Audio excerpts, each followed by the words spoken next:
27 വർഷമായി വിവാഹം കഴിഞ്ഞിട്ട് ഞങ്ങൾക്ക് മക്കളില്ല. വേദനകളിൽ കൂട്ടാകും സന്തോഷങ്ങൾ, സോന നായർ പറയുന്നു. വായനക്കാരുടെ ചോദ്യങ്ങൾക്ക് സോന നായർ മറുപടി നൽകുന്നു. ശബ്ദത്തിലും മുഖത്തും എപ്പോഴും സന്തോഷം നിറഞ്ഞാണ് കാണാറുള്ളത്. ഈ പോസിറ്റീവ് എനർജിയുടെ രഹസ്യം എന്താണെന്നാണ് പ്രേക്ഷകർ ചോദിക്കുന്നത്. പ്രത്യേകതയുള്ള ശബ്ദമാണെന്ന് മിക്കവരും പറയുമ്പോഴും ഈ ശബ്ദത്തിലൂടെ എന്നെ തിരിച്ചറിയുമ്പോഴും വലിയ സന്തോഷമാണ്. പോസിറ്റീവ് എനർജി രഹസ്യം എനിക്ക് ചുറ്റും ഒട്ടും നെഗറ്റിവിറ്റി ഇല്ല എന്നതാണ്. അതായത് നെഗറ്റീവ് കാര്യങ്ങളെ അടുപ്പിക്കാറില്ല. വിഷമവും പ്രയാസങ്ങളും ഉണ്ടായാലും അതിൽ നിന്ന് മനസ്സിനെ മനഃപൂർവ്വം വഴിതിരിച്ചുവിടും. പുസ്തകം, പാട്ട് എല്ലാം എനിക്ക് സന്തോഷം മരുന്നാണ്. പിന്നെ ഒരുപാട് സിനിമകൾ കാണും, പ്രത്യേകിച്ചും ചിരിപ്പടങ്ങൾ. ഇപ്പോഴും ഡോക്ടർ ഗായത്രി സുബ്രഹ്മണ്യന് കീഴിൽ നൃത്ത പഠനവും തുടരുന്നുണ്ട്. ഭർത്താവ് ഉദയൻ അമ്പാടി സിനിമോട്ടോഗ്രാഫറാണ്.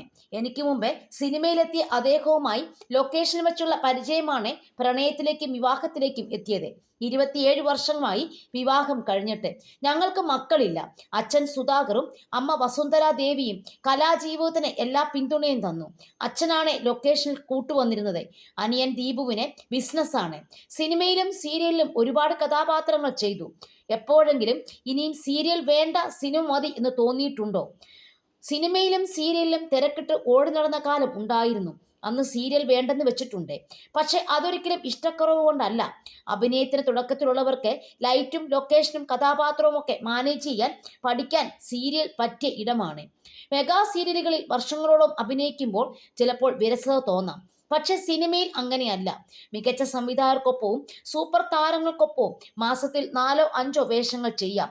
അവാർഡുകളേക്കാൾ മനസ്സിൽ തങ്ങി നിൽക്കുന്ന കോംപ്ലിമെന്റ് കിട്ടിയത് ആരിൽ നിന്നാണ്? സീരിയലും സിനിമയുമായിരുന്നു 3 സംസ്ഥാന അവാർഡും ഒട്ടേറെ മറ്റ് അവാർഡുകളും കിട്ടിയെങ്കിലും പ്രേക്ഷകരുടെ മനസ്സിലും സ്നേഹമാണ് ഏറ്റവും വലിയ അവാർഡെന്ന് വിശ്വസിക്കുന്ന ആളാണ് ഞാൻ.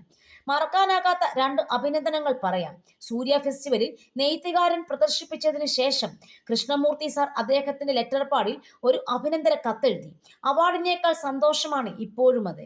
മറ്റൊന്ന് സംവിധായകൻ പ്രിയദർശന്റെയാണ്. നെയ്ത്തുകാരൻ അവാർഡിന് മത്സരിക്കുമ്പോൾ ജൂറിയിൽ പ്രിയൻ സാർ ഉണ്ട്. അവാർഡ് പ്രഖ്യാപിച്ചെന്ന് വൈകിട്ട് സാർ വിളിച്ചു. എവിടെയായിരുന്നു ഇത്രയും കാലം എന്ന് ചോദിച്ച് ചിരിച്ചു. ആ വിളിയിൽ നിന്നാണ് വെട്ടത്തിലെ ദിലീപിന്റെ ചേച്ചി റോൾ എനിക്ക് ഇന്നിലേക്ക് എത്തിയത്.